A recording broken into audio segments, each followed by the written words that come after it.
Welcome to Talking Out Your Glass. I'm Sean Wagoner. Laura Donefer is known for artwork that pushes boundaries by exploring memory, assault, bereavement, joy, and madness.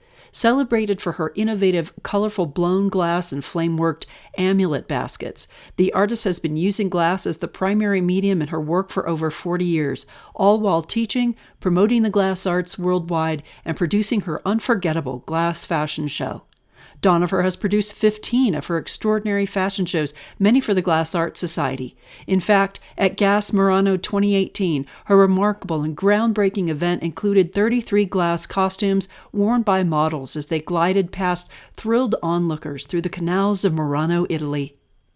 Award-winning documentary filmmaker David Marshall of Blue Sky Projects Films has undertaken a years-long documentary project dedicated to capturing both the history of Donefer's glass fashion show and the work artists are undertaking to present a captivating and memorable show at GAS's June 2026 conference to be held at the Corning Museum of Glass, Corning, New York.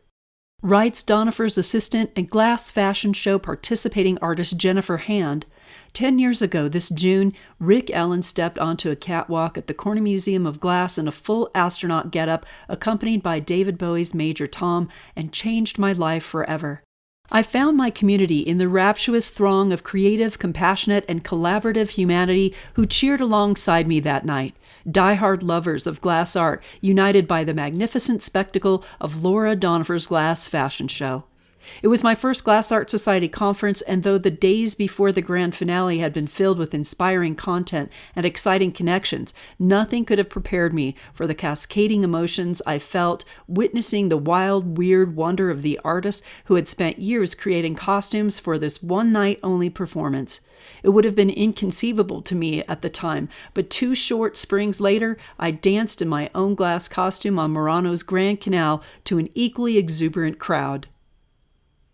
It may be challenging for those who have not had the pleasure of attending one of these happenings to fully appreciate their splendor, but for prior participants and audience members alike, the verdict is unanimous. There is nothing on earth like the glass fashion show. Since Donefer hosted the inaugural show at the first Canadian Gas Conference in 1989, she has traveled around the world putting on versions of the event, including several at Corning, Toledo, and Toronto, and one particularly raunchy romp in New Orleans. AACG member Beth Hyland, who has been in every glass fashion show except the first, credits the events with transforming her from a quiet librarian to a glassy diva. Hyland describes that experience as a dream, saying, "Strutting on the stage is so much fun. The energy behind the scenes is electric, and Laura encourages us to energize our performance on stage. I love working for months, creating weird and wonderful wearable glass, and there's nothing like watching the artists who put so much time to create their creations, seeing it all come together." An evening of transcendent beauty is arguably an end goal in itself, but the glass fashion show has impacts far beyond the moment when the last bow has been taken and the last shard of glass swept from the stage. In the years leading up to each fashion show, Donefer provides her encouragement, advice, and mentorship to each participant, building a sense of community and modeling her style of unapologetically ebullient leadership to each new generation of glass fashion show artists. Fashion show veterans seeing each other in the wild at Glass World events have a unique bond and, if we're being fair, an almost evangelical zeal to lure outsiders into the fandom.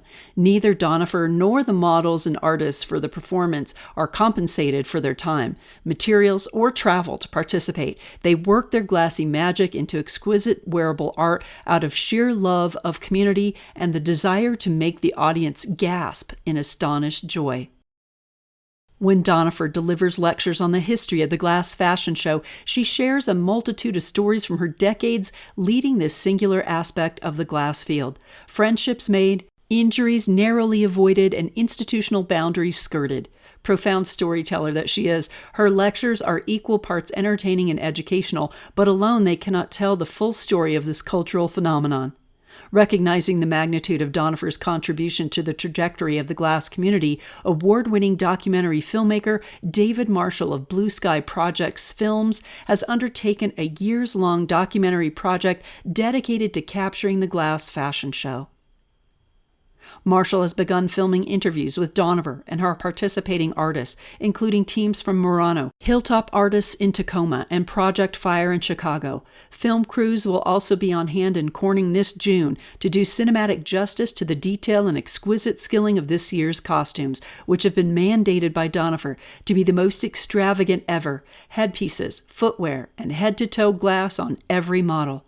Between the passion and labor of the artists and Marshall's thoughtful filmmaking, the documentary will properly honor and record the unparalleled contributions Donefer has made to glass history. Enjoy this podcast conversation with Donefer, Hand, and participating artists Susan Block and Hyland about their memories of and contributions to the Glass Fashion Show. Supporters of Donefer's Glass Fashion Show are welcome and encouraged to donate via GoFundMe to help defray costs of film production. Executive producer credits are available above a certain threshold of donation, and inquiries can be sent directly to Donefer at lauraglassfashion2026@gmail.com. Many thanks to the sponsors of this episode of Talking Out Your Glass. His Glassworks Incorporated, Habitat Gallery, Wet Dog Glass, the Art Alliance for Contemporary Glass, Resist, the Duncan McClellan Gallery, Bullseye Glass, France Art Glass, the Corning Museum of Glass, and Salem Community College. To find out more about our sponsors, visit talkingoutyourglass.com, click on Episodes Season 11, and Laura Donefer's Glass Fashion Show. Additional thanks to Mike Mason of Torch Talk for his video of Laura Donefer's Glass Fashion Show in Murano, Italy. Laura Donefer, Susan Block, Jennifer Hand, and Beth Hyland, thank you so much for joining me on Talking Out Your Glass podcast. We're here today to do something really fun and exciting. We're going to be talking about the Glass Fashion Show. And Laura, I wanted to start out with you since this is your baby. Tell us the origin stories of the Glass Fashion Show. When and why did it begin? In 1988, I was the president of the Glass Art Association of Canada, and GAS decided to hold their first international conference in Toronto. And so I was the coordinator, on-site coordinator. And I thought, let's do something to put Canadian glass on the map, because we were not in anybody's radar. So I rented the Royal York Hotel Ballroom from my own pocket. And then I coerced my friends to make costumes out of glass. And that's how it was born. For me, it was a one-off. And it became like this viral success, let's just say. And my inspiration for even figuring it out was from my mom, growing up with my mom, Vera, who was an artist and a free spirit. And we had a giant costume box. And then the first time I went to Pilchuck was like 1986. And that was also a place where I was very free to have everyone make funny costumes to wear out of glass just for fun, I guess. And so I combined everything, and that's how it was born. What made it so successful? What do you think the appeal has been of the Glass Fashion Show? Well, the first one, no one had ever seen anything like it. And it was not like a normal fashion show. It was just like all these glass people dancing to music down a catwalk. And the audience started screaming in appreciation. And so subsequent to the first one in 1989, the one coming up in June will be number 17. So it has become, I think, the entertainment, the hope, the happiness of the glass community. And I have to turn people away now because everyone wants to make a costume and be in the Glass Fashion Show. Whereas before it was just I had to search out my friends. Now it's a stampede. This will test your memory a little bit, but tell us a little bit about where and when some of the early fashion shows were held. I remember the New Orleans show, and I don't know how many more there were before that, but give us some sense of where the show has traveled to and what some of the dates were. Because you don't do it every year, right? No, I don't. And I have also not just done it for the Glass Art Society. I've done it for the Canadian glass community as well. And then certain places ask me to do like fundraisers or like Seattle, the city of Seattle had me do a New Year's glass fashion show, but primarily it's for my glass community, and usually it's with the Glass Art Society. And after Toronto, the next one was Corning in 1991, the next gas conference, where they asked me to do one. And so I said, okay. And that was very primitive. There was there's no cell phones, there's only fax and telephones. And I started to give birth the day of just before the fashion show. So I was in Canada and Anna Matisse came early. So I never saw that one, but Beth Hyland saw that one because Beth Hyland has been in all of them. Except for the first. How was that early show, Beth? Oh, the Toronto show, as Laura said, nobody knew what to expect. And when a group of friends paraded around in these incredible costumes, it was just so much fun. And then when Vera herself was wrapped up in bubble wrap and unwound on stage, everybody just roared. And I knew from that time on I had to be part of this. It was just so much fun. Do you remember And what you made for that show? I wasn't in that show. I was in 1991 in Corning. And actually, I talked a friend into making costumes. Gretchen Lapp Hamlin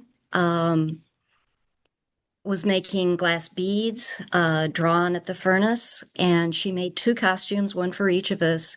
And mine was sort of a flapper costume that was really heavy, like, I don't know, 30 pounds or something. So my shoulders were pretty sore by the end, but it really moved to the music, which was fun. And So as someone who's been in every single show, do you have a favorite? um, it's got to be Murano. That was amazing. Yes. Kind of describe for people who weren't there what that was like. What was the fashion show like at that time? In Murano or Yes, in Murano. okay. Um, well, there's a whole energy in being in the show, and Laura was very kind and she picked just a few people, and I was really excited to be among them. And so I created a Commedia dell'arte dress, uh, lots of colored flat glass mirrors, and we all dressed at Lino Tagliopietra's house, which was pretty amazing all by itself. And we broke his bathroom, Oh but no. it was pretty crazy. And then we all lined up by the canal, and Laura paired us up with the particular boats, being very careful to balance everybody so we didn't fall over. And So Sally Prosh, instead of walking down a runway, you all were on gondolas going down the canals of Murano. It was exactly. quite fabulous. It was just out of this world. And yeah, Sally Prosh was in my boat, and Laura actually slit her costume so she could have her arms out in case she fell over, she wouldn't drown in the canal. But and then Susan was also in our boat. She helped Sally bend over so she didn't hit the bridge as we went down because it was a really tall costume. Yeah. But it was just all of our friends, all of the Glass Art Society people, plus all the tourists who had no idea what was going on, all of the community of both glass and just people who live there. They were hanging out their third story windows, waving at us, catching our eye, just everybody laughing and shouting. And it was just overwhelming experience. And it was And absolutely packed. Both sides of the canal just were full of people at restaurants, standing there, watching the show, having red wine. It was just super amazing. and to be on that boat was even more so. Yeah. So I was just in Murano like a week and a half ago, and I hadn't been back since 2018. And I was walking down that very street, and people are like, Laura, Laura. I was walking down a back street, a window opens, Laura, come stai? And it was Lino's sister-in-law. They recognized me from 2018. So I feel like really quite a part of Murano. But that was a nightmare for me. I know everybody had fun, but I thought people were going to drown. Lucio Bubacco and Cesare Tofolo, two good friends of mine, basically called me up and said, like, you make a glass fashion show in the boats. And I was like, no. And they didn't give me very much time, and I didn't know what they were talking about. So I immediately flew over to Murano in 2017, and I said, what are you guys talking about? And they showed me they weren't gondolas, they were Carolina racing boats. So they were sturdy. And so I handpicked my faithful, and then I decided, oh, I have to have some Moranese glass artists. So I went around to everyone I didn't know, and I said, you've got to make a costume. Like, they didn't know what I was talking about. Anyway, it all came together beautifully. My mom didn't fall in and drown. My husband didn't fall in and drown. Two people who couldn't swim. My costume weighed 65 pounds, and I didn't fall in. But it was, people are still talking about it to this day. And I was just filming for this documentary, which we can talk about later, in Murano, and they're still talking about it in Murano as well. So it's become like legendary. It has. Susan, I wanted to ask you a little bit about how and when you got involved with the glass fashion shows. Well, I actually was in at the very beginning also. I was in the 1991 show, and I think I heard about it from Fred Cheetah, and he was raving about Laura and how this fashion show was going to be happening, and I had to get in it, and it sounded really exciting. And I had this costume that was a sewn dress, and then I was making these flame work coils that stuck out in round things and protruded from my dress. And we, at that time, well, a lot of times we would still be wearing our costume at the closing party, and everybody wanted to come up and like touch these coils that were protruding from my dress. But the thing that I find really amazing that Laura's managed, and I didn't realize, Laura, that you weren't at the fashion show, and now I remember that you were giving birth. But early on, people were just throwing glass on their body. Like at that show, there were people that had like nothing on and just wrapped windshields around them, and they were naked underneath, and it was like really a lot of excitement and just glass that was pretty much tossed on them. And, there was just so much enthusiasm and excitement. But the thing that Laura's managed over the years that, like in the early years, it was just really racy and really exciting. And I know that Laura's had to deal with a lot of rules and things that's been imposed on her as far as how the fashion show has to be run, but she's still managed to build up the excitement. And every time she has a fashion show, she keeps doing it. She keeps looking for how can I make this bigger and better and more exciting and more interesting. And so she gets like better bands and better lighting. And it seems like every time we go, it's like, what are we going to find now? What has she done now? There's, better photographers, and it just grows in these interesting ways. And I'm always looking like, I know it's going to be something, even more unique and even more interesting. And so the kind of excitement that was just all this, when something is new and comes out for the first time in the early years, she's done that, so that's even more exciting now in different ways. And I mean, I'd have to leave that for Laura to say what she does, but it's always something new and different and great. We'll return to Laura Donefer Jennifer Hand, Susan Block, and Beth Hyland in just a moment. This episode of Talking Out Your Glass is sponsored by His Glassworks Incorporated, Diamond Tools and Glass Cold Working Supplies. Suppliers of diamond-plated tools and accessories, including diamond laps, wheels, belts, and adhesives. Expert advice available at hisglassworks.com. This episode of Talking Out Your Glass is sponsored by Habitat Gallery. Glass 54 has officially opened at Habitat in Royal Oak, Michigan, and this is the glass event collectors and art lovers will be talking about all summer. As Talking Out Your Glass celebrates Laura Donefer's legendary glass fashion show, Habitat is proud to share that Corey and Regina Hampson, along with Aaron and Sarah Shea, have all had the unforgettable experience of participating in a past fashion show, and Habitat is also honored to sponsor Donefer's upcoming documentary. Laura Donefer's work is now on display as part of Glass 54, so don't miss your chance to experience this extraordinary exhibition in person before it closes in early August of 2026. For more information, visit habitat.com. In business since 1996, Wet Dog Glass delivers unsurpassed value to glass studios like Corning Museum of Glass and others around the globe. Offerings include turnkey hot glass studio equipment, studio planning consultation, and technical support. Wet Dog Glass, your studio's best friend. For more information, visit wdg-us.com. And now, back to Laura Donefer.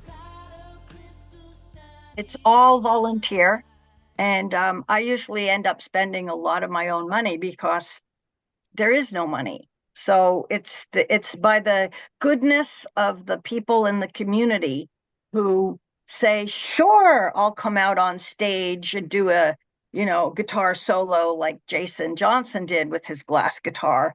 And it's for the community, by the community. I just somehow weave it all together. But I want to say that Susan gave me a heart attack. So, like, seriously. And then because I'm a working artist and have been during this whole glass fashion show, this is just like a little side that has become bigger than just a little side. And for the third glass fashion show, which was in Corning, Anna Matisse turned 10. So Anna Matisse was born in during the 91 glass fashion show. The next one, 2010, was back at Corning. And Anna came out first and everybody's clapping and screaming. And then when Susan showed up with her costume, we couldn't get it on the stage because she made this giant, now I have to know everything ahead of time. But then it was just like everybody just brought their costumes. She made this costume on wheels that was like this giant ball gown with big, huge glass flowers. And the Corning crew had 3 hours to build a ramp so we could push her up the ramp and go across the stage. And I have had a lot of surprises over the years, but that was my first big surprise. And so I'm being a little stricter now, so I know what to expect. Do you feel that, Laura, that pressure to make it better every year or more fabulous or bigger? It's not really a pressure.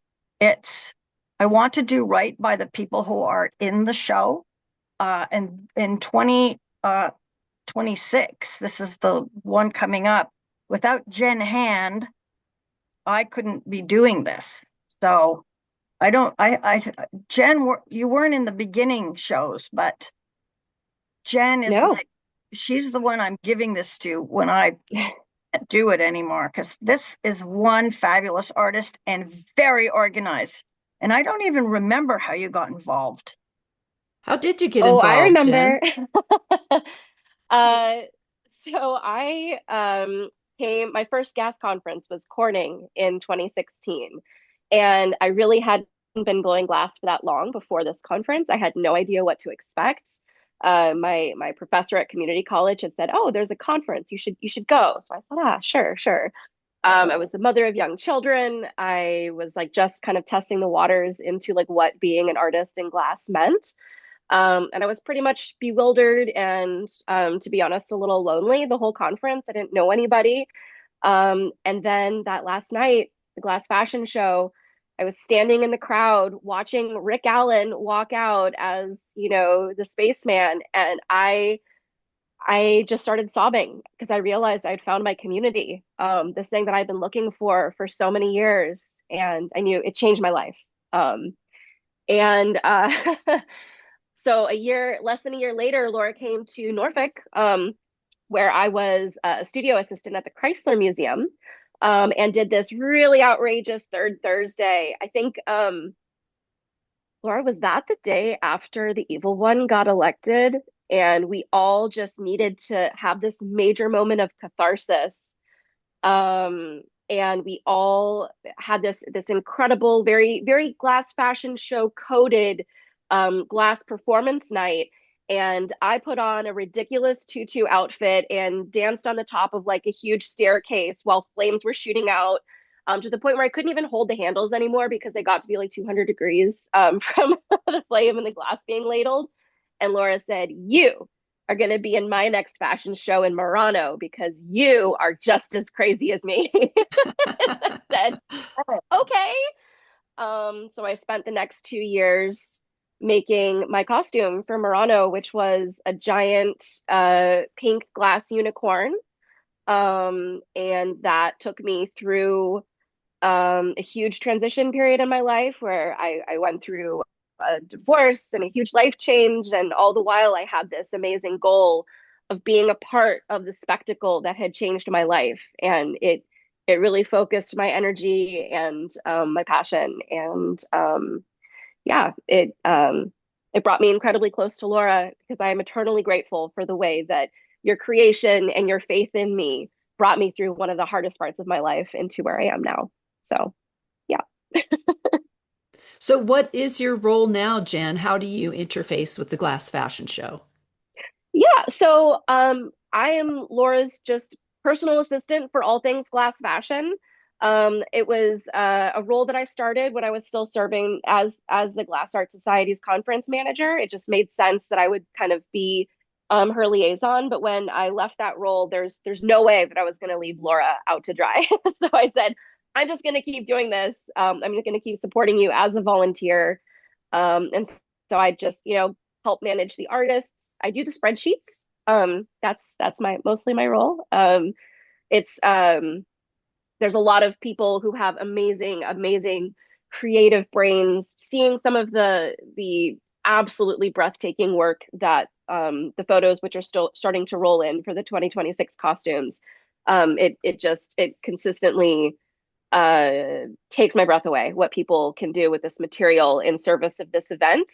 But somebody has to be the logistical person who A says no to people, and B, just keeps everybody organized. So Laura gets to be wonderful and generous and kind, and I get to be the bad guy. And I'm a mom of toddlers and teenagers, so I'm very comfortable playing bad cop.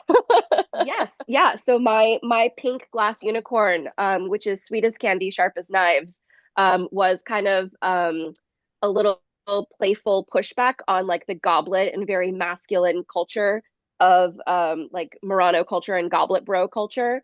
So I was the pink unicorn in Murano. That is the costume that I made. This year, my focus is on logistics, so I'm not making a costume, but I will be modeling in Corning. So I'm looking forward to that.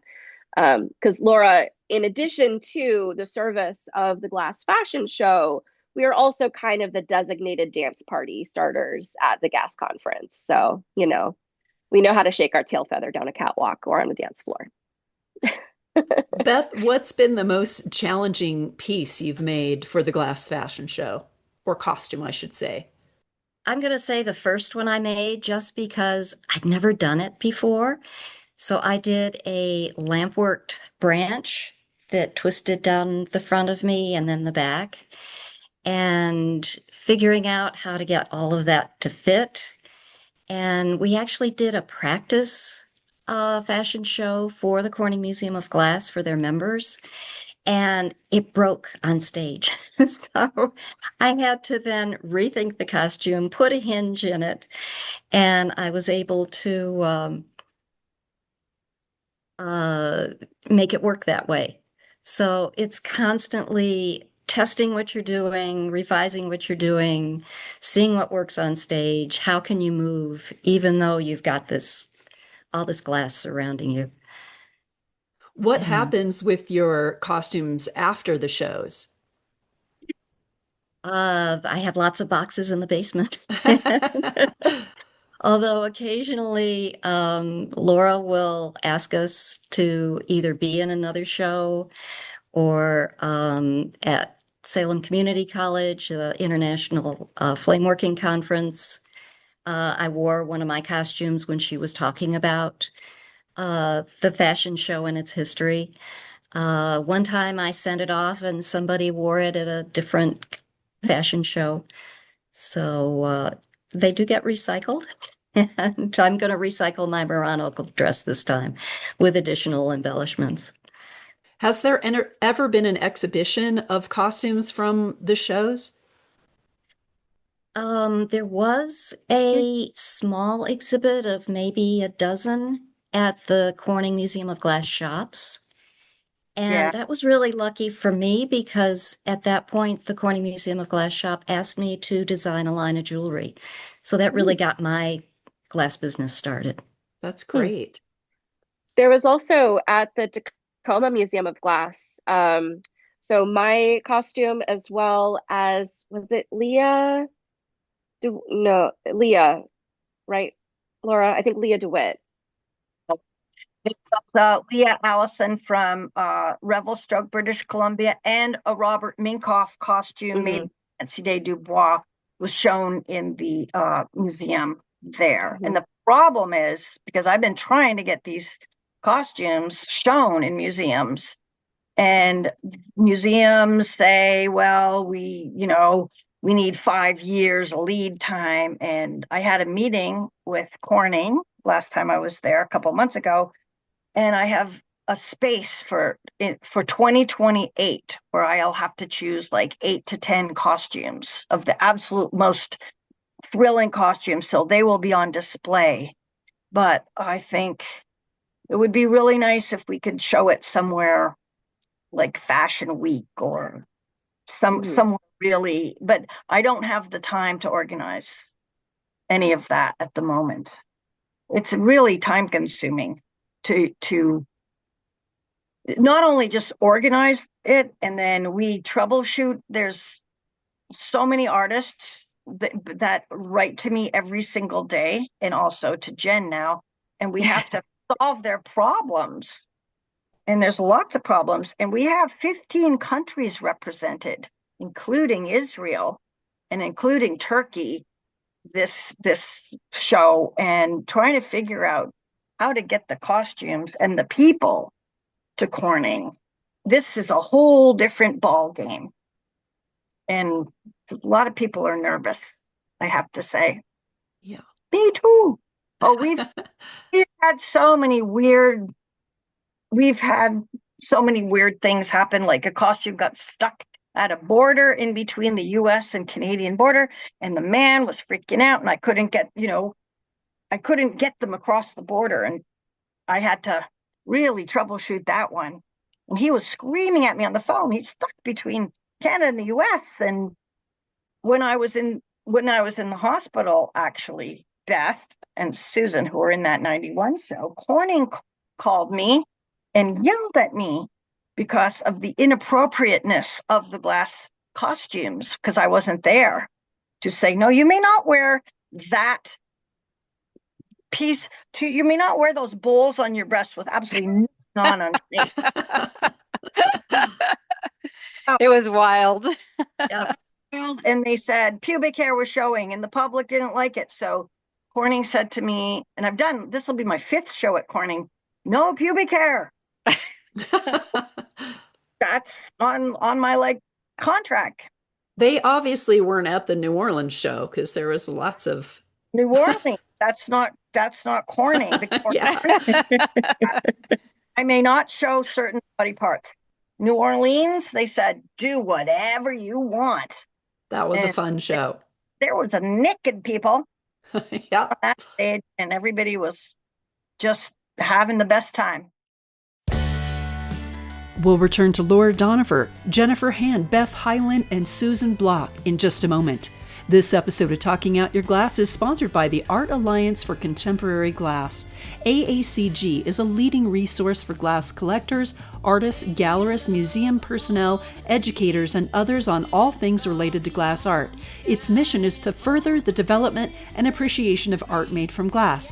It also provides a place for the glass community to have a robust conversation around glass art through its weekly virtual programs and provides grants and scholarships. Membership gives glass lovers access to many members-only benefits. For more information and to become a member of AACG, go to aacgglass.org.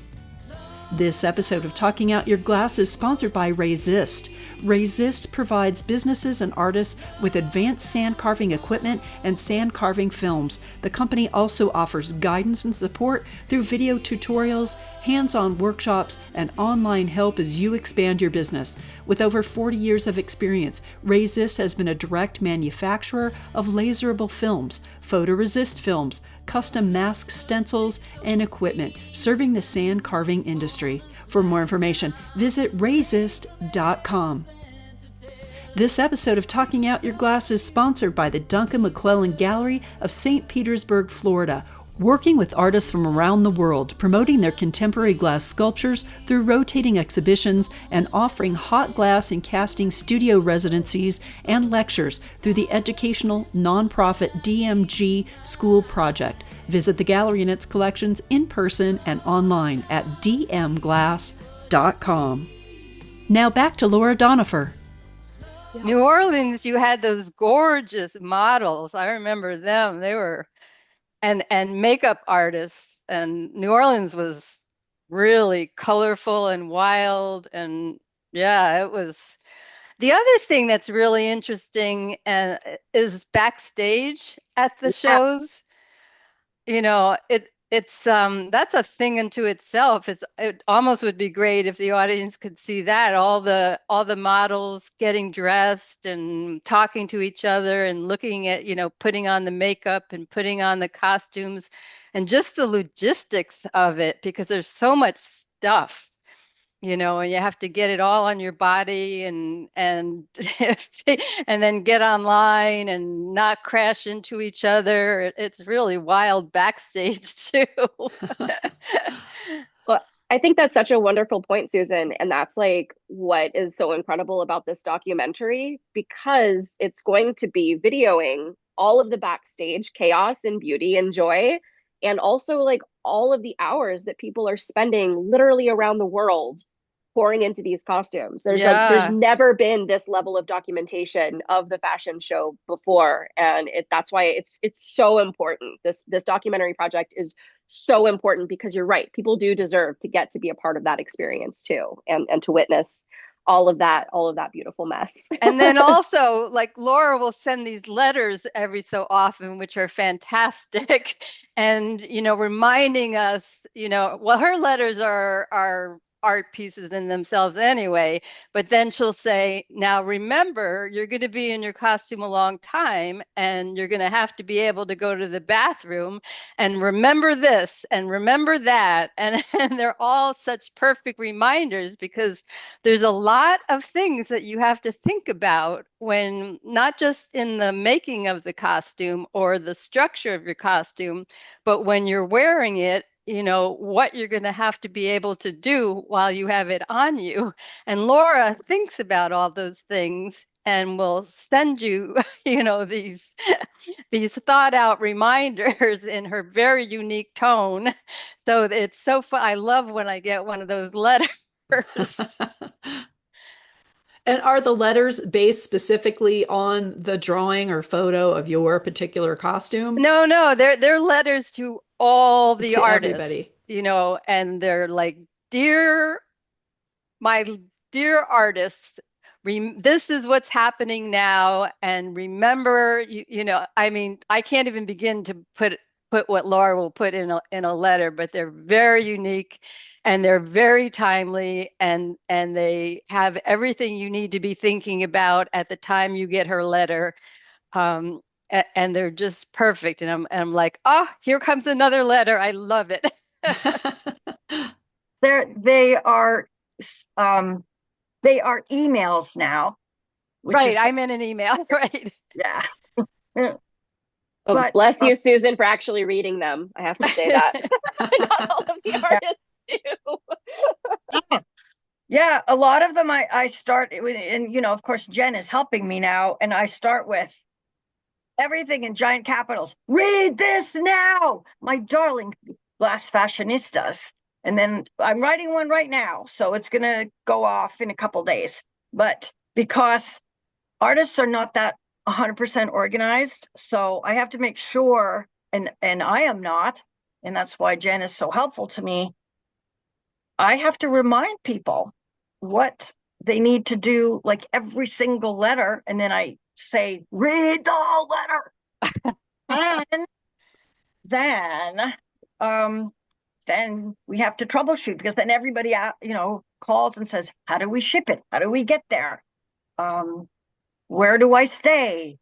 How much is it going to cost to do this? Blah blah blah. I've had to actually. There's some people who don't have a lot of money, so I've sent them money so they can buy the supplies to make their costumes. Like, I feel like I'm just this giant mother of the last fashion show now, because I want them to succeed. I really do. So, Laura, tell us a bit about this documentary that's being made about the glass fashion shows. Who's making it? When will it be released? And where are you with the necessary funding?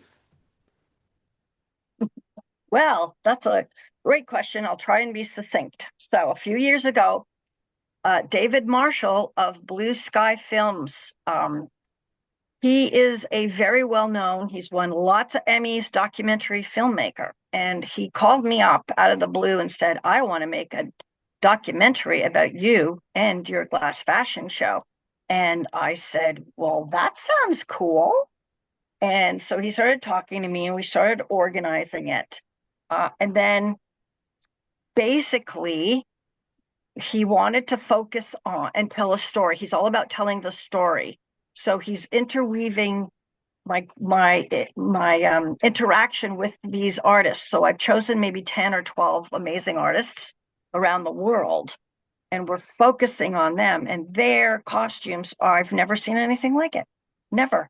So, but then, and this is just common knowledge, I realized, and he sort of told me, that when there's a documentary being made, he's a nonprofit, I had to come up with 100,000 US dollars sitting in my little house in Canada. I was like, I don't know how to do that.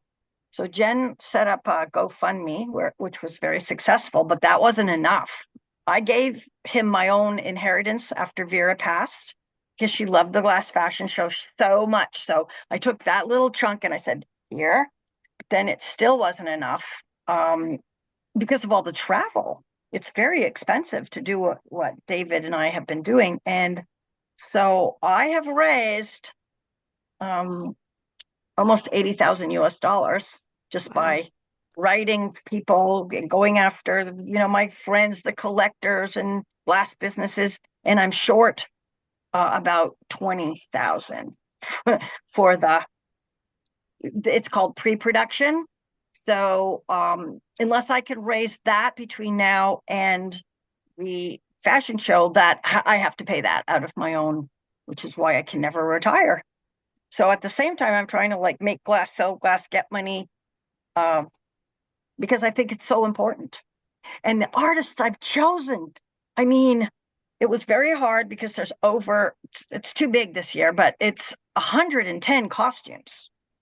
It's going to take forever, but I don't care. People need their moment on the stage. Lucio Babacco in Murano is making the most incredible costume with Alessandro Boscolo, who is his young protege. And they found this glass from the 1940s in Murano, and they're making this costume, trying to bring the old and the new together, which is beautiful. And then Fleur Caspers, who's very well known in the bead world, has taken 1 million seed beads, tiny, And she's not weaving them. She's hand sewed them into this big, beautiful piece of fabric coat that I've never seen anything like in my life. And Hannah Gibson, who's a scientist and she works with recycled glass in North Wales.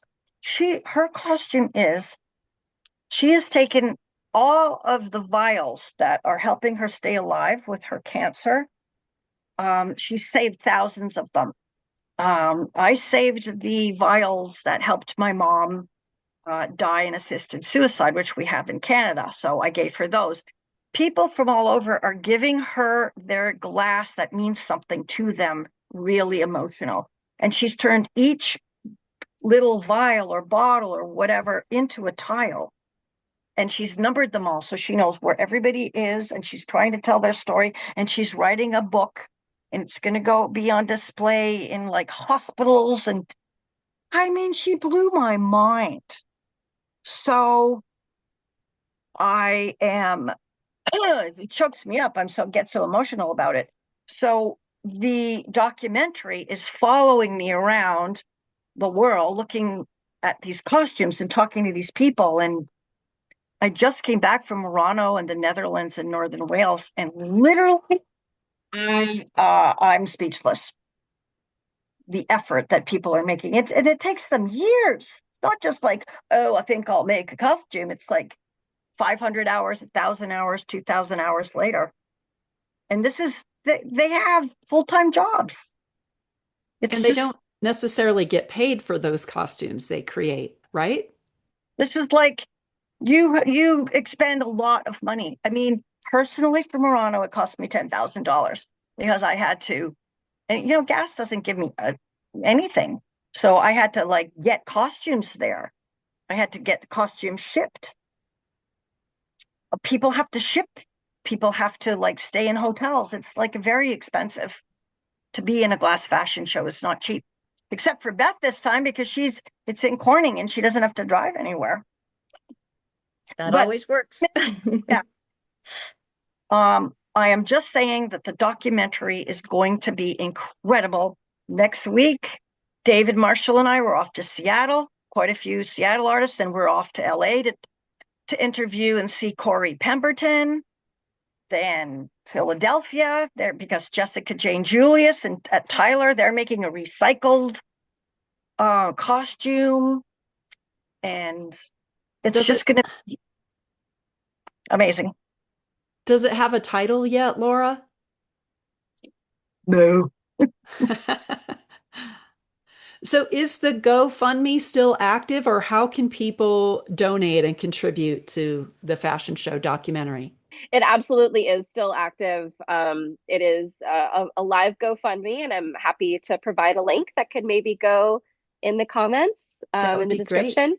Wonderful. And it is all of the money goes straight to Blue Sky Projects. He gets a deposit whenever someone donates, so that every dollar that our community invests in this documentary is a little bit of the burden taken off of Laura's shoulders.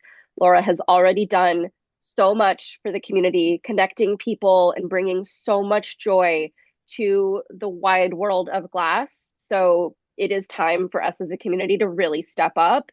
And it's really challenging. There's so many causes right now. The world is on fire, and we're sitting here fiddling and begging for money for a documentary. We know how challenging it is, but there are thousands, if not hundreds of thousands, of people whose lives have been impacted positively in some way by this event. So if everyone just gave $5, $10, and shared it with like all of their people, we could really hit that mark so quickly. And make a huge difference. We've had so many generous donors who've chipped in already, and we deeply, deeply appreciate that. But like, it doesn't have to be your life savings. If everyone just chips in what they can, and if you can't chip in, if giving money is not a possibility, just giving the exposure and sharing this fundraiser with a little blurb about like what the glass fashion show did for you, how it maybe brought you a spark of joy in a world that really needs more of it. because this is such there's the glass fashion show is such a phenomenon in our community, and it deserves this moment of documentation. We as a community deserve it, and Laura deserves to have all of her incredible hard work and advocacy as the mother of the glass fashion show really documented in this professional way. So let's get to it. Let's dig out those pocketbooks, folks. and, and yes, please. Will there be a way to donate at the next fashion show at the Glass Art Society conference coming up? Or do you have to be done with the process, like something like having a QR code where people can scan and make a donation right there at the show? What about that? We will absolutely be doing that, Sean. That is absolutely part of the plan. Because this is just pre-production, but the pre implies that there's a post, right? So that will not be the end of the costs. So yes, we will absolutely have opportunities. But right now, I think getting ahead of the filming costs, because so much of the burden of the cost is the travel that's currently happening. Right. So as much as we can raise before the show, that really helps to get us to the finish line. We'll return to Laura Donefer, Jennifer Hand, Beth Hyland, and Susan Block in just a moment. Bullseye Glass salutes Laura Donefer, the Glass Fashion Show, and the many past participating artists who have used fused glass to design and fabricate unique, astonishing garments. Bullseye Glass Company is a leader in the development of an enormous palette of tested compatible colored glass for stained glass, kiln casting, fusing, torchworking, and mosaics. Visit bullseyeglass.com to locate a dealer or Bullseye Resource Center near you. This episode of Talking Out Your Glass is sponsored by France Art Glass. Whether you're melting COE 104 soft glass or pushing the limits of 33 Boro, France Art Glass is here to fuel your passion for flame working and supporting your studio with the best prices and expertise in the industry.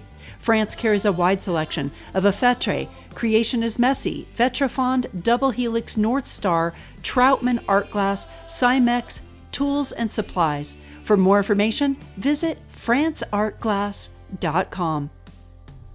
This episode is sponsored by the Corning Museum of Glass. Be among the first to experience a powerful new exhibition celebrating the female artists who revolutionized American studio glass. Tough Stuff, Women in the American Glass Studio opens May 16th, showcasing the groundbreaking creators who shaped the past and future of glass art. Plan your visit and explore the stories, artistry, and journeys behind this landmark exhibition at cmog.org.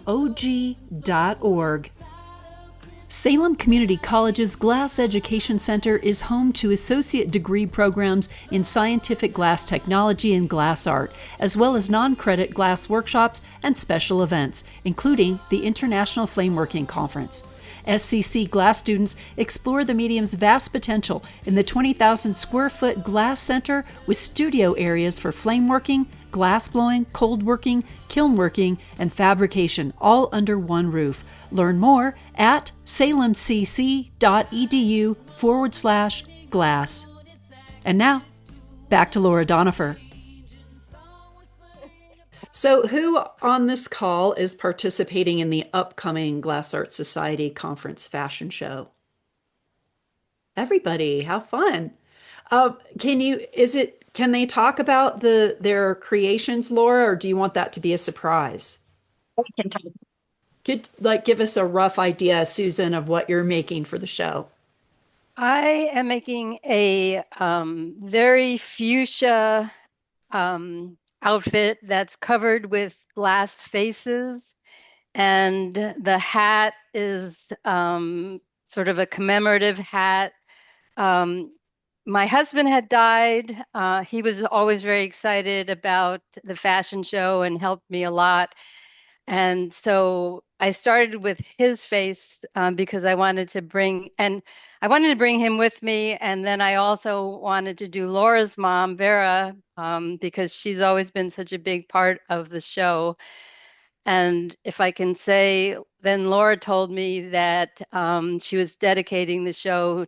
Can I say that, Laura? To Kurt and Robert Minkoff.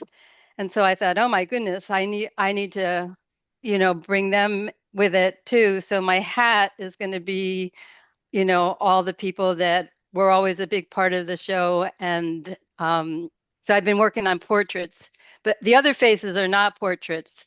So that's why the portraits are on the hat. So the whole dress is covered with faces and lots of just jangling glass and very, very pink. Wow. Beth, what are you making? I am reprising my Venice costume because not everybody got to see that, and adding additional glass to that. So it's the Commedia dell'arte, so a fitted top, and then big swirling skirt filled with primary colors, bright, shiny, big hat, and so I'm having fun reimagining what I did then. And it's an easy costume to move in. So it's a lot of fun to be in that on stage. But it also gives me an opportunity to help other people who have very complicated costumes and need some help backstage. So, combination of why I chose to do that this year. Yeah. I am going to be modeling a costume made by the artist Charlene LaFontaine this year. Like I said, all of my focus is going towards the logistical side of supporting the artists. So rather than trying to also make a costume at the same time, I am just focused 100% on supporting Laura. But I want to have fun and get to walk the catwalk too. So one of our artists who needed a model, I was happy to volunteer my booty shaking services. Laura, does this year's glass fashion show have a theme? The theme is get your costume made in time to send us photos by May 8th at the absolute latest. But what happened this year? This is a different concept in the organizing, because I've never organized it through gasp before. It's always just been me sending out little feelers, all the people I know. This time, because so many people wanted to be involved, we did it through gas. I'm not sure I would do that again, because I was inundated. And so Jen and I put out a call, and I said, you had to have a hat, you had to have all glass, you had to have your shoes had to have glass on it. So I was very strict, thinking, oh, that's gonna like narrow the field. Well, it did not. So at the moment, and then we had to cut people off. And till this last week, hey, I have a costume. I'm sorry. The cutoff was like in the fall. That's where Jen comes in, because I try and sneak people in. She's like, Laura, no. So because I have too many people. There's too many costumes. Backstage is going to be completely insane. And I mean, there is no real backstage at Corning. We just shove into closets and doorways, and there's 3 proper dressing rooms and bathrooms and hallways, and we take over the employees' lunchroom, and it's just, so that's why we have dedicated helpers, because everybody wanted to bring their helper along. That can't be. So Beth will be a helper. My husband Dave will be a helper. We have various people who are just going to be helping people get in their costumes. It's just the chaos, and this will be filmed. So we'll have proof. You'll have proof, and it's, we'll miss my mom, we'll miss Vera, and we'll miss Robert Minkoff, and we'll miss Kurt Voller, who've all passed, but their spirits will be with us. And I'm going to say this, is that I've taken my mom's cremains and I've made them into beads. So I'm going to actually sew my mom onto my costume, so she will be there, because she didn't want to miss this one, but she didn't want to go on either. So yeah, so she agreed. She told me, sure. Okay, well, You can put me on your costume. So she'll be there Tell as us well. when the Gas fashion show will be in So June. Gas and Corning are basically dictating everything. They want it in the afternoon. They want it starting at like 4:30, and they want us out by 6. It means people have to bring their costumes in by 7 a.m. It's like I've had to make it a whole different time schedule, which I'll be writing about in the next letter. And we all have to rehearse. They've made a stage this time with 2 runways. We have to figure that out. We have to do a rehearsal. We have to get our costumes on, our makeup and hair, do it. And then usually I do a conga line. We're not allowed to do a conga line through the museum. I said we have to show the costumes. So we might be allowed out in the courtyard for a little while because they're getting ready for the party inside. And it's basically I get everything organized, and then they tell me what we can do and can't do. Will this show be in the theater like it was last time? Mm-hmm. But last time we did it twice, which was quite a challenge for everybody in their costumes. But that meant everybody got to see it live. This time we won't be able to fit everybody in the auditorium, which is basically I don't have to deal with that. I just have to get everybody on stage and having a really good time. And I hope the audience screams. Also, the Bead Society is having their conference with the Glass Art Society, and the collectors don't want to miss out. So they're having their AACG meeting. So there's this, triple bunch of people showing up. And the Stained Glass Association of America is there too. And all those people are going to want to come. Well, not my problem. I'm really happy that a lot of people will see it. And thank goodness we're making a documentary.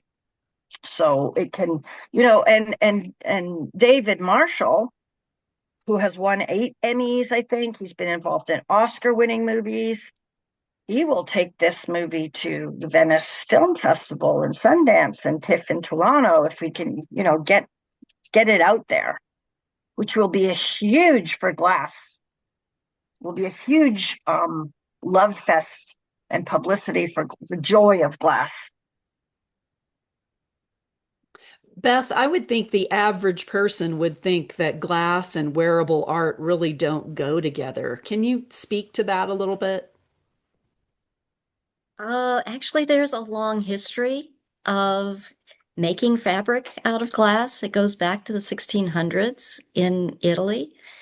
And there's actually in Diderot, there are images of women spinning glass on a wheel that looks a lot like what you would use for yarn. And they made glass bonnets. Libby Glass in the, I think, 1890s made a glass dress for one of the, I think maybe Chicago World's Fair. I've forgotten which World's Fair. So there's a long history of that. Even in the 1960s, glass curtains were popular. All kinds of glass was being used just for everyday normal homes. So I think taking it in this direction is really part of a long history. Susan, how do you think the glass fashion show has benefited the glass community and the Glass Art Society? I think it's something, it creates a lot of excitement, and it's something that I hear people talking about all the time. People that have actually been to the show, people that would like to go to the show. It generates a lot of buzz, and it's just one of those unusual things that people hear about because it's just so unique. Even people that aren't in the glass world hear about it and ask me about it. And I just think it's something that's truly a exciting thing. And I mean, I live in a very rural area in Eureka, California, and people ask me about it and are interested in it. Jen, what do you hope most people that come to the show get from the Glass Fashion Show? Oh gosh. Um, I hope they get to experience the same sense of just catharsis and wonder. It is really, it generates a sense of wonder when you see the incredible craftsmanship and passion, and time, the unfathomable amount of time that has gone into some of these costumes. And I hope they feel loved and part of a community that is able to create just magnificent moments, together. Yeah, It does make you want to participate when you're out there in the audience. It looks like you guys are having so much fun. true.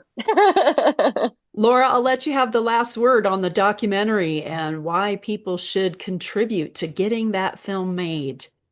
This documentary it's highlighting a few artists in depth. And these artists are truly incredible people whose lives have been changed by glass itself.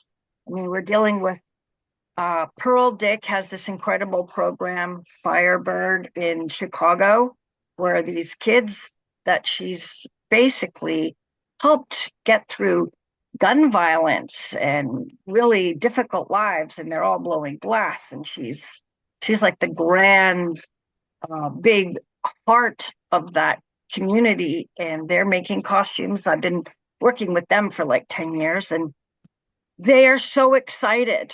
And so this kind of community is going to show the world that it's not just what was on Netflix was blown away, that we love each other for the most part. And we are like really a close-knit community, no matter what color we are, what size we are, what gender we are. We have all kinds in this show. I try and be as inclusive as possible and make it a safe space for everyone to be in. And this documentary will show that. It will show the world. I mean, this documentary is for people who don't know anything about glass. That's what David told me. He wanted to show the fascination that he as an outsider have with the making of glass. Glass is fascinating to people who are not in the medium. And by showing people using glass in this completely off the wall way, he thinks that it's going to bring real joy into people's lives, and also explain how glass heals people, because a lot of the costumes are about emotional events that have touched the artist. So sure, you can make a funky costume, but a lot of the behind the scenes reason of why you're making it is you're honoring someone, or you're talking about some difficult subject, or you're just making something incredibly beautiful that's never been made before, right? When Kit Paulson came out on stage, she's this flame worker who lives up in the wilds of North Carolina. She came out in a flame worked, like a helmet, flame worked gloves, a flame worked like whole body suit, and the audience just was like, we've never seen anything like that, because no one's ever made anything like that. So the Glass Fashion Show gives people a chance outside of the box, outside of their studio, to come up with imagination, creation, and then show the world.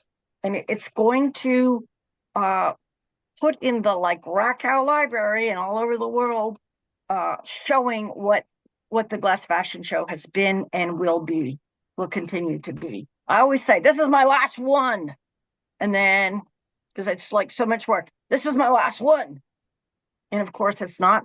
I have already 30 people for the next one or more. So I hope that we can get it made, and that everybody will have a chance to see it. I know Corning wants to show it, and I know the Museum of Glass in Seattle wants to show it, and everywhere else.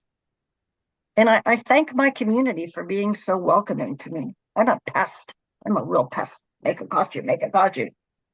You know, I like chip away at them, and they do.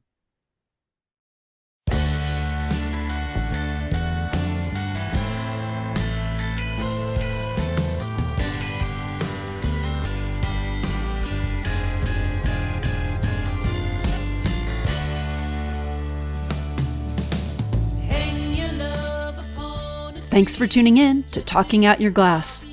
Many thanks to the sponsors of this episode of Talking Out Your Glass: His Glassworks Incorporated, Habitat Gallery, Wet Dog Glass, the Art Alliance for Contemporary Glass, Resist, the Duncan McClellan Gallery, Bullseye Glass Company, France Art Glass, the Corning Museum of Glass, and Salem Community College.